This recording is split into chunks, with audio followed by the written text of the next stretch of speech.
Bonjour à tous et bienvenue dans ce tuto pour apprendre à compléter sa fiche de juge. Pour cela, vous aurez besoin de votre stylo, de votre fiche de juge et bien sûr du code de pointage actualisé.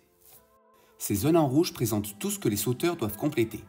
En haut à gauche, leur établissement et numéro d'équipe. En haut à droite, leur ville.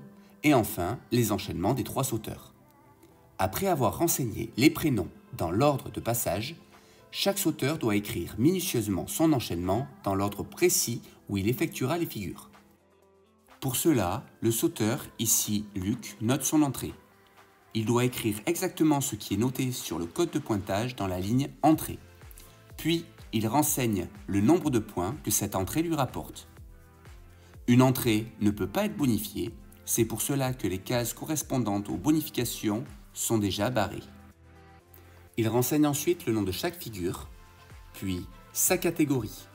D pour debout, S pour sol et A pour acrobatique. Et enfin, il note le nombre de points qui est noté sur le code de pointage. Toute figure mal renseignée pourrait ne pas être validée par le juge. Il est donc vraiment important d'avoir son code de pointage à côté. Une fois les figures complétées, le sauteur peut y attribuer des bonifications. Il a le droit au maximum à une bonification des tourneurs et une bonification du sauteur par figure. Pour les bonifications des tourneurs, il faudra de nouveau se référer au code de pointage et plus précisément à la ligne tournage pour compléter le nom du tournage et le nombre de points correspondants. Concernant les bonifications du sauteur, il faudra simplement rajouter un +1 dans la colonne correspondante. De la même manière, pour les transitions et les sorties, le sauteur devra se référer au code de pointage.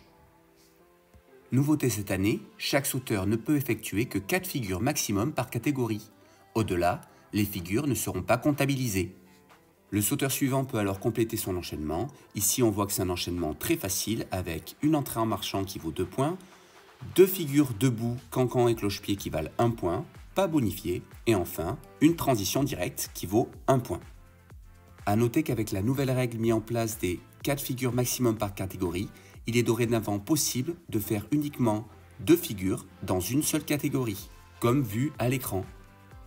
Voici à présent un petit éventail des erreurs couramment faites que j'ai volontairement laissées pour le sauteur 3. Il ne faut pas oublier de mettre son nom de sauteur. La transition directe n'est pas une entrée dans le code, elle ne peut donc pas être mise dans cette case. Ici, nous voyons qu'il y a 5 figures debout. La dernière ne pourra donc pas être validée et sera barrée par les juges.